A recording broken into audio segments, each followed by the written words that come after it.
Herkese iyi akşamlar. Veysel Sarı Sözen'le Sözün Özündeyiz. Haftayı konuşmaya devam ediyoruz. İlk olarak süreçle ilgili gelişmeleri konuşacağız. Son bir haftadır Ankara'da yoğun siyasi bir trafik var. DEM Parti İmralı heyeti üyeleri siyasi partilerle görüştü.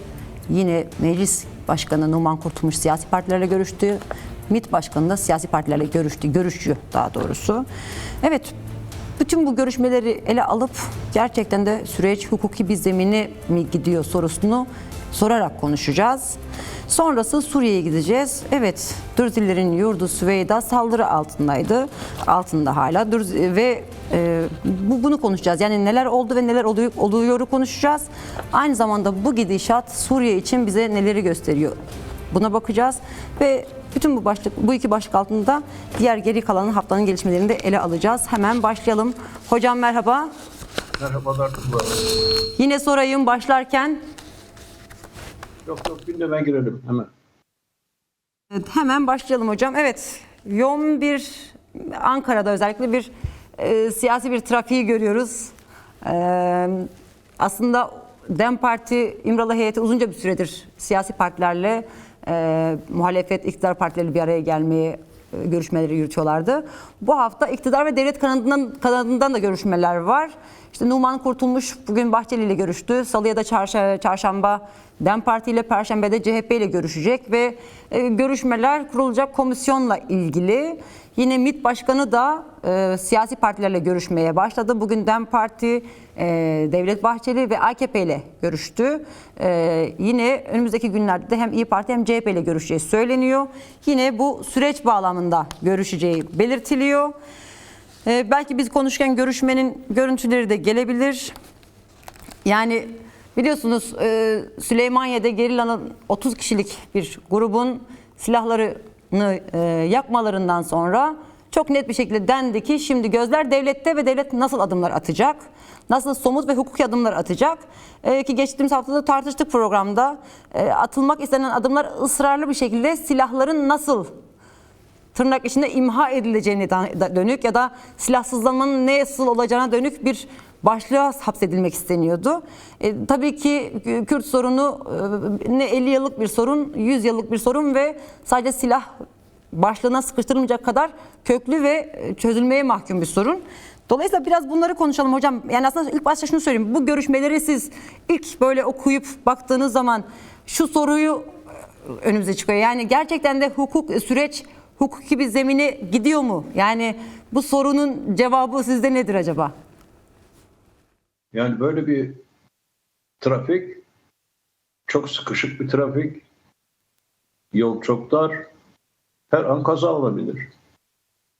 Buradan benim çıkarttığım sonuç şu: henüz devlet, iktidar ve siyasi partiler arasında henüz kesinleşmiş bir görüş birliği yok.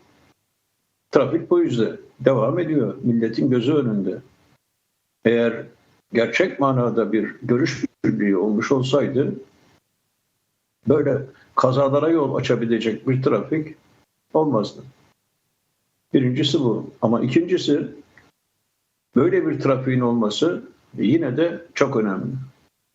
Çünkü böyle bir trafiğin gerçekleşmiş olması Başkan Apo'nun inisiyatifiyle başlatılan sürecin bir sonucu. Demek ki süreç hala gündemde. O halde biz şöyle düşünebiliriz: süreç olumlu yönde de gelişebilir, olumsuz yönde de. Demek ki henüz kesinleşmiş bir durum yok. Ne aşırı bir kötümserliğe sürüklenmek gerekir, ne de aşırı bir beklentiyle insanlar yerlerinde oturmalı. Burada önemli olan bu sürecin toplumsallaşması. Toplumsallaşma siyasi partiler ve devlet arasındaki trafikle sağlanmaz. Geniş halk kitlelerinin bu çözümün etrafında birleşmesiyle sağlanır. O halde bütün yapılacak iş bu sürecin toplumsallaşması için halk kitlelerini örgütlü bir şekilde bu süreçten yana harekete geçirmeyi gerektiriyor. Evet zaten pardon buyurun hocam. Yok, tamam. Zaten bu Erdoğan'ın geçen hafta yine bizim programda konuştuğumuz bir açıklaması vardı. İşte biz DEM Parti, MHP ile yürüyeceğiz. İşte bir ittifak varmış algısı üzerinden bir açıklama yapmıştı. Ve aslında Tülay Hatimoğulları onunla ilgili bir açıklama yapıyor. Diyor ki biz herhangi bir partiyle yürümüyoruz. Biz bu yolu devletle yürüyoruz diyor. Yani ve yeni anayasa tartışmalarıyla ilgili de barış süreci yani bu seçim süreciyle ilgili eleştiriler de var. Yani seçim için mi anayasa tartışmaları Erdoğan'ın başkanlığını tekrar alması üzerine gibi böyle kirli tartışmalar yürüyor. Buna da bir cevap vermiş ama biz diyor böyle bir ittifak yok. Bu sürecin amacı zaten bütün partilerin içinde yer alacağı bir süreç olmalı. Dolayısıyla muhalefette olacak, bütün partilerde olacak. Daraltılmış birkaç partinin yürüteceği bir süreç değil bu diyor. Ki DEM Parti hem DEM Parti hem de İmralı heyeti olarak olabildiğince bunun ısrarını, mücadelesini sürdürüyorlar. Yani süreç dediğimiz bu süreç başladığından bu yana bütün partilerle, muhalefet partilerle ısrarlı bir görüşme içerisindeler ve muhalefetin de bu sürecin içerisinde yer almanın zorunluluğunu, zaruriyetini ısrarlı bir şekilde ortaya koyuyorlar. Dolayısıyla evet toplumsallaşması hem siyasi partiler bağlamında hem de toplumun bütün kesimleri açısından önemli bir önemli bir noktada. Ama gözler şu an komisyon çalışmalarında. Yani kurulacak bir komisyon ve bu komisyonun ne şekilde çalışacağı, bu komisyonun bileşenlerin kimlerden oluşacağı, mesela Türkiye'deki bütün sivil toplum yapılarının, kadınların her birinin ısrarla vurguladığı evet kadınlar olmalı ve toplumun bütün kesimlerinin içinde yer alması gerekir. Ve bununla ilgili bir handikap mı diyeyim bir durum daha var. O da bildiğiniz gibi meclis tatile girdi. 1 Ekim'e kadar meclis yok. Şimdi Numan Kurtulmuş komisyonun kurulması üzerine partilerle görüşüyor. Ama bu kurulan ve de kurulacak komisyonun henüz bir yasal dayanağı yok. Yani meclis başkanının kuracağız dediği bir yolla çıkılıyor. Yani meclis başkanıyla kuruluyor. Dolayısıyla kişi üzerinden ilerleyen bir süreç gibi de görünüyor. Bu da anladığım kadarıyla büyük kaygılara yol açıyor. Çünkü önceki süreçlerde bunlarla ilgili deneyimlerimiz de vardı. Yani Türkiye'nin, Kürdistan'ın bir deneyimi var. Yani kişiler üzerinden kurulan komisyonun bir kalıcılığı elbette ki yok. Zaten bu hafta KCK Yürütme Konseyi eş başkanı Cemil Bayık'ın da bununla ilgili açıklaması vardı. Belki arkadaşlar onun da ekrana getirirler. Olmaz. Provokasyona açık bir süreçtir bu. Ortada silahlar var. Sadece PKK'nın elindeki silahlar değil. Herkesin elindeki silahlar var. Bunlar patlayabilir. Kimin nereye ateş ettiğini bile anlamak mümkün olmayabilir. Ya biz 2015 sürecinde 2 polisin öldürülmesi gibi kıytırık bir provokasyonla koskoca bir savaşın açıldığını biliyoruz. Bunun tahmin edilemeyecek kadar sofistike bir yöntemle hangi provokasyonların yapılacağını tahmin bile etmek mümkün değildir. Dolayısıyla hızlı adımlar atılmalı. Oysa sen şimdi açıkladın. Türkiye Büyük Millet Meclisi tatile girmiş. Tatile girilecek zaman mı? Elinizi çok hızlı tutmanız lazım. Bu komisyon yine senin dediğin gibi yetkisiz bir komisyondur. Meclis başkanının inayetiyle kurulmuştur. Kurulduğu gibi dağıtılabilir. Burada görüşmeler yapılacaktır. Nitelikli bir çoğunlukla kararlar alınacaktır. Ama bu kararlar sadece tavsiye niteliğindedir. Çünkü komisyonun ne yasa yapma yetkisi vardır, ne de kesinleşmiş kararlar alma yetkisi vardır. O zaman demek ki şu günden itibaren Ekim ayına kadar sadece tartışma yapılacaktır. Belki şu ya da bu konuda görüş birlikleri sağlanacaktır. Bunlar değerlidir. Ama mevcut durum Ekim ayına kadar en az değişmeyecektir. O halde hızlı olma dediğim durum söz konusu değil. Rahvan, ağır, oyalayıcı adımlarla yürümektedir Evet. iktidar. Şimdi en önemli mesele silah bıraktıktan sonra gerillanın ne olacağı meselesidir. Sadece gerillanın değil, milyonlarca gerilla ile birlikte hareket eden, hareket ettiğini deklare eden,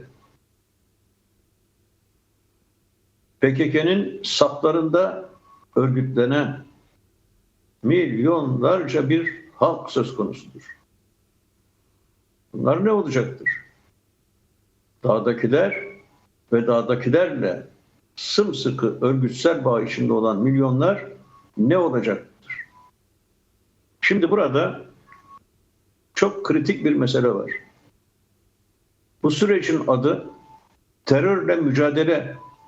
terörsüz Türkiye Evet. süreci olarak isimlendirildi. Bundan derhal vazgeçilmelidir. Ortada terör değil, bir savaş var. Bu saptama çok ilkeseldir ve sonucu kökten etkileyecek niteliktedir. Savaş varsa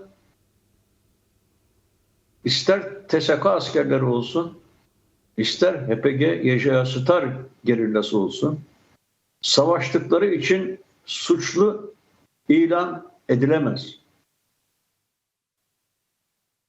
Savaşta ancak savaş hukukunu çiğneyenler suçlu ilan edilebilir. Dolayısıyla elbette barış olacaksa bir yüzleşmeye ihtiyaç vardır. Bu işin bir yanıdır. Çünkü gerçekten de yarım yüzyıla yakın savaş boyunca Türk Silahlı Kuvvetleri defalarca savaş hukukunu çiğnemiştir. Diyelim ki Türk Devleti de PKK'nın savaş hukukunu çiğnediğini iddia etmiş olsun. Olabilir. Belki de kimi gerillalar, mesela Başkan Apo'nun çeteciler diye suçladığı kimileri savaş suçu işlemiş olabilirler. O halde barış olduğu zaman ister TSK mensupları olsun, ister gerilla mensupları olsun, savaş suçu işlemişlerse elbette ki yargılanacaklardır. Ben size bir tarihsel olgudan söz edeyim. Koskoca 2. Dünya Savaşı. Bu savaşta Naziler 60 milyona yakın insanın ölümüyle sonuçlanan savaşlara sebep oldular. Savaş bitti ve Nürnberg'de uluslararası bir mahkeme kuruldu. Bu mahkeme milyonlarca Nazi subayı ve askerini yargılamadı. Kimi yargıladı? Savaş suçu işleyen insanları yargıladı. Bunların da sayıları emin ol 250-300'ü aşmadı. Peki savaşta silah kullanan milyonlarca asker ne oldu? Onlar barışla birlikte kendi ülkelerinin sivil bireyleri haline geldi. Şimdi demek ki terimler çok büyük önem taşıyor. Terördü, merördü diye durumu içinden çıkılmaz hale getirmemek gerekir. Bir savaş olmuştur ve savaş şu anda bitme aşamasındadır. O halde savaşan düşman kuvvetler hiçbir şekilde birbirlerini yargılayamazlar. Savaş bittiği zaman düşman taraflar eşitlenir. O halde bu sürecin selametle sona erdirilmesi bu terördür. İşte efendim dağ başında olup da suça bulaşmamış kişiler elbette Türkiye'ye gelir gibi martavalların bir anlamı yok.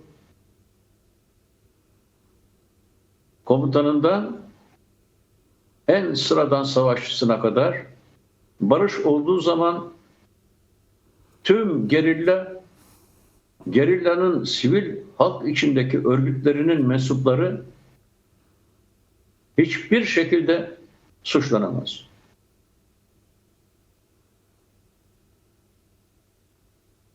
Benim gördüğüm kadarıyla bu kritik mesele elbette şu benim anlattığım açıklıkta devlet tarafından kolay kolay kabul edilmeyecektir.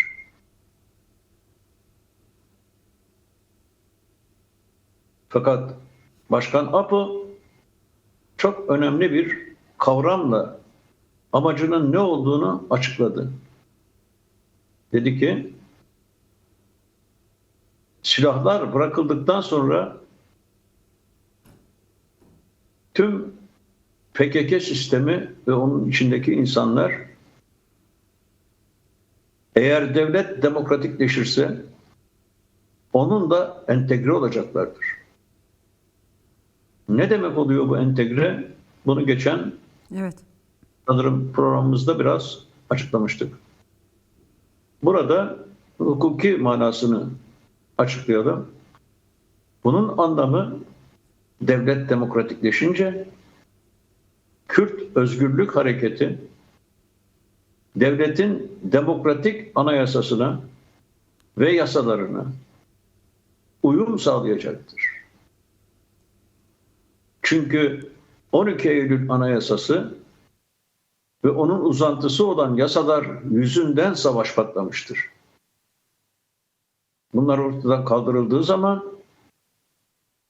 Kürt halkıyla devlet arasında bir anlaşmazlık ortadan kalkmış olacaktır. Bu durumda insanlar kendilerine rahat batıyormuş gibi devletin demokratik anayasasına, demokratik yasalarına durup dururken neden karşı koysunlar? İşte entegrasyon bu karşı koymama durumudur. Demek ki Türkiye eğer bu adı konmamış süreç başarıya ulaşırsa devletle, yani demokratik devletle Kürt halkının entegrasyonuyla huzura kavuşacaktır. Bütün insanlar huzura kavuşacaktır. Yeter ki bu mesele basit bir terörle mücadele ve terörsüz Türkiye sloganıyla sınırlı tutulmasın.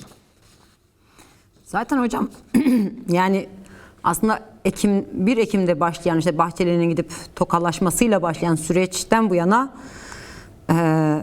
işte ilk Önder Apo ile görüşmeler oldu. Yani her yürütülen, her yapılan açıklamadan sonra bir süreç mi var? Hep böyle bir kaygıyla süreç kavramını kullanmaya çalıştık ama kaygı yine. Yani süreç bile bir belirsizlik iken bu belirsizliği bile biz büyük bir kaygıyla dile getirmeye başladık. Şimdi bir çatışma ortamında barış sürecine dair şu anki en azından Türkiye-Kürdistan aile yaşananlar tarihteki benzer örnekler gibi değil. Yani orada önce görüşülür, müzakere edilir, sonra silahlar bırakılır. Şimdi burada silahların yakılması, bırakılması ön bir sıraya alınmış durumda.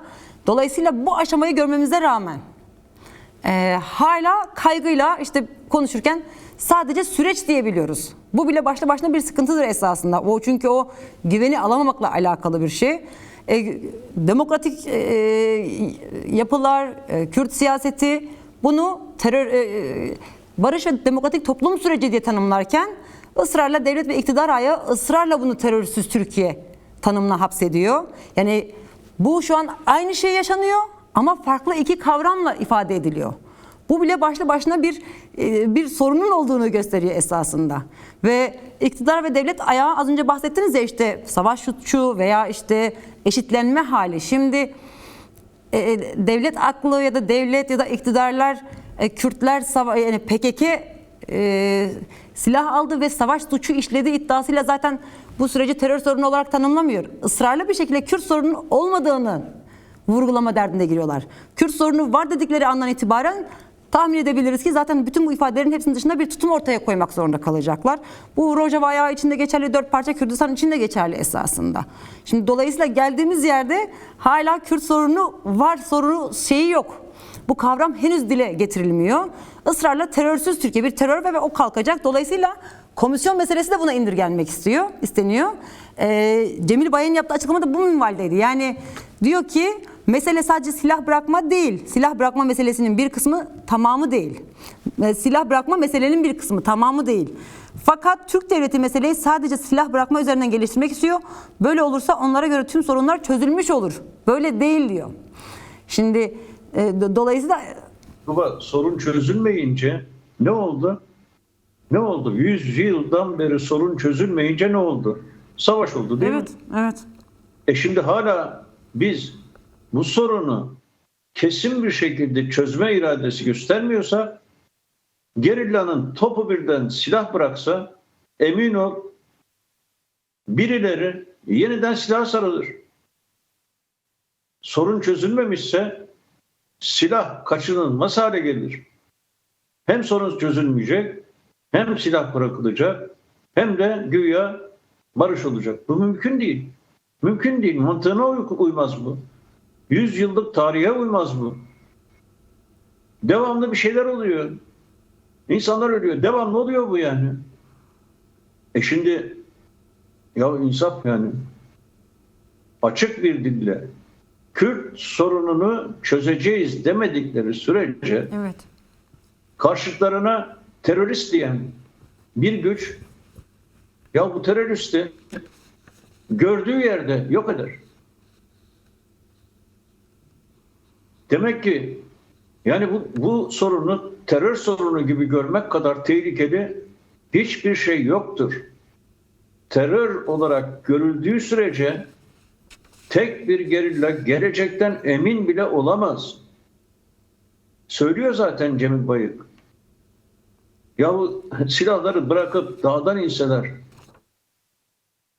zindana düşecekler diyor. Yani ne demek isteniyor? Şimdi dolayısıyla tahmin ediyorum ki devletin içinde belli kesimler sorunun Kürt sorunu olduğunu ezbere biliyorlar. Bunu bilmeyenin aklından şüphe ederim ben. Fakat gerek psikolojik savaşın gerekleri olarak, gerek ideolojik inanışları gereği olarak bunu açık bir dille ortaya koymuyorlar.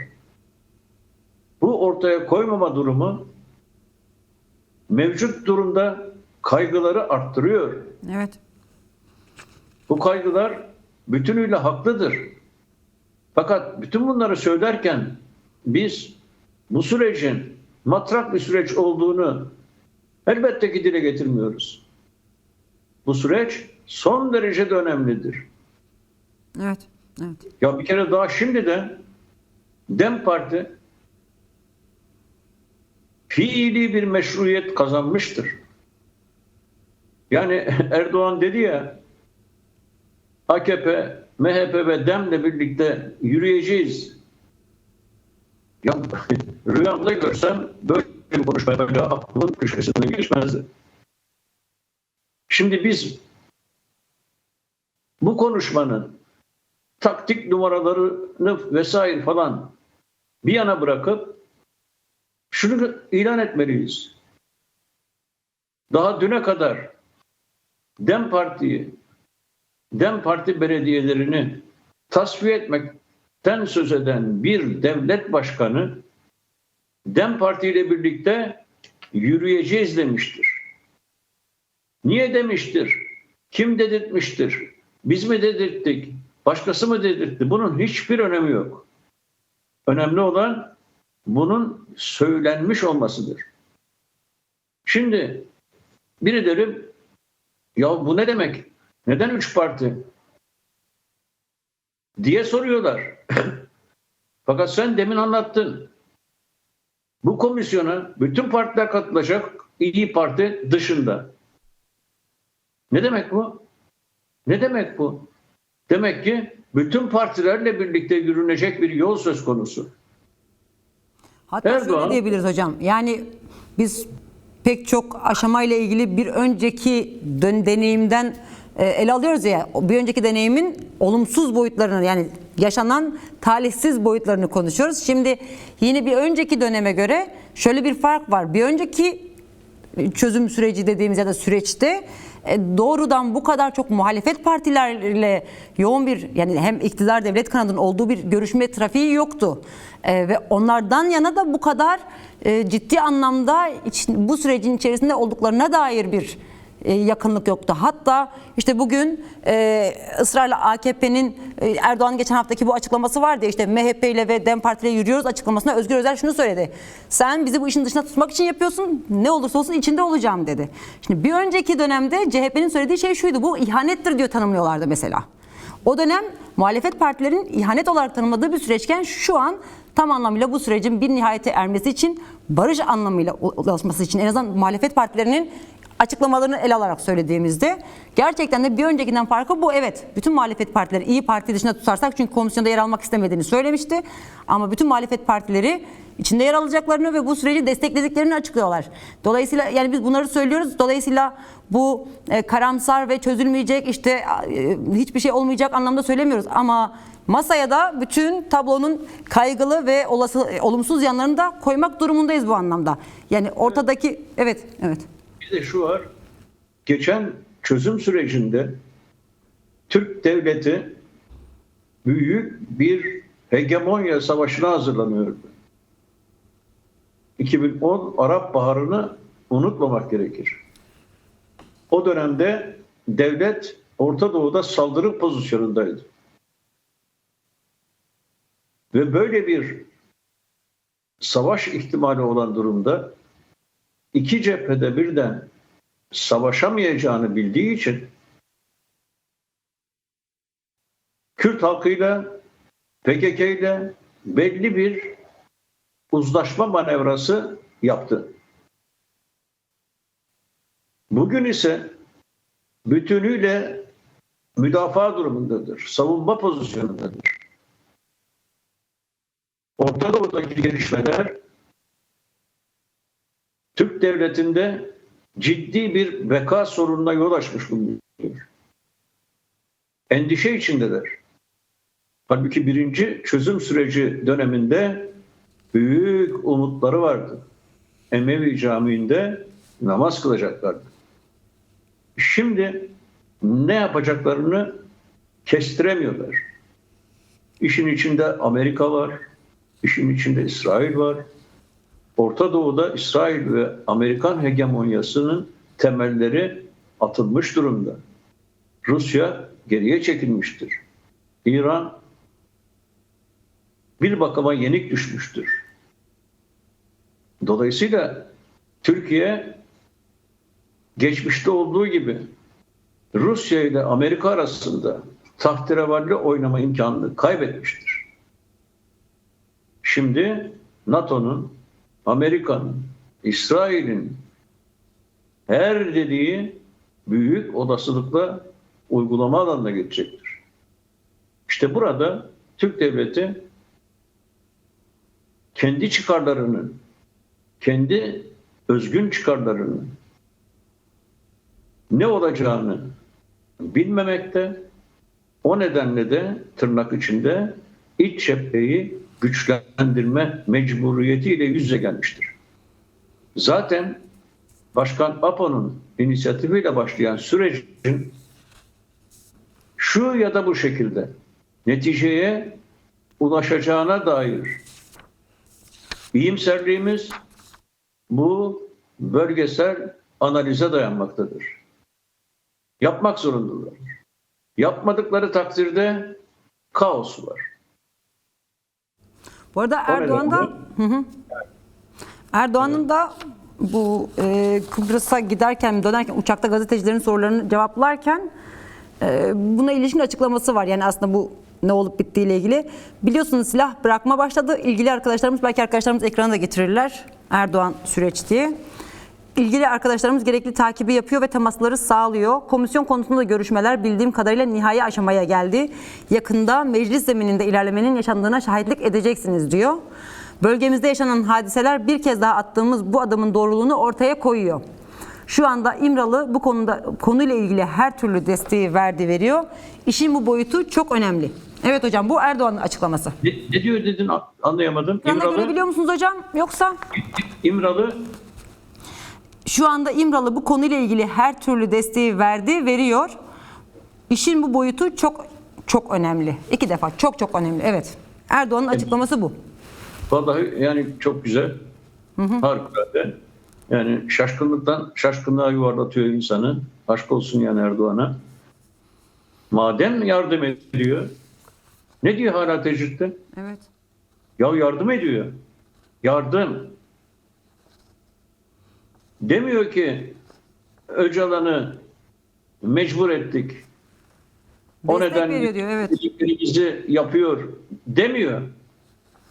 Devlete diyor, bize diyor, Türkiye'ye diyor, halkımıza diyor, yardım ediyor.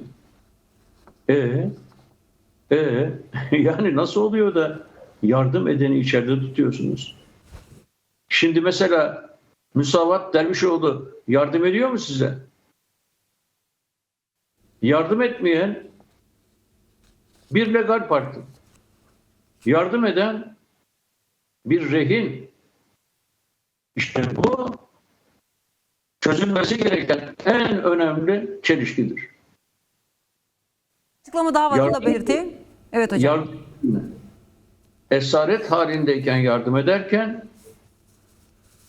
özgürlüğüne kavuştuğu zaman neler yapar? İşte bu soruyu herkesin düşünmesi lazım. Evet. Hiç kimse boşu boşuna Öcalan'a özgürlükten söz etmiyor. Biz bunun ne gibi sonuçlara yol açacağını ezbere biliyoruz. Bence devlet de bunu çok iyi biliyor. Fakat öyle işler yaptılar ki 27 yıldan bu yana radikal bir adım atmakta zorlanıyorlar. Evet.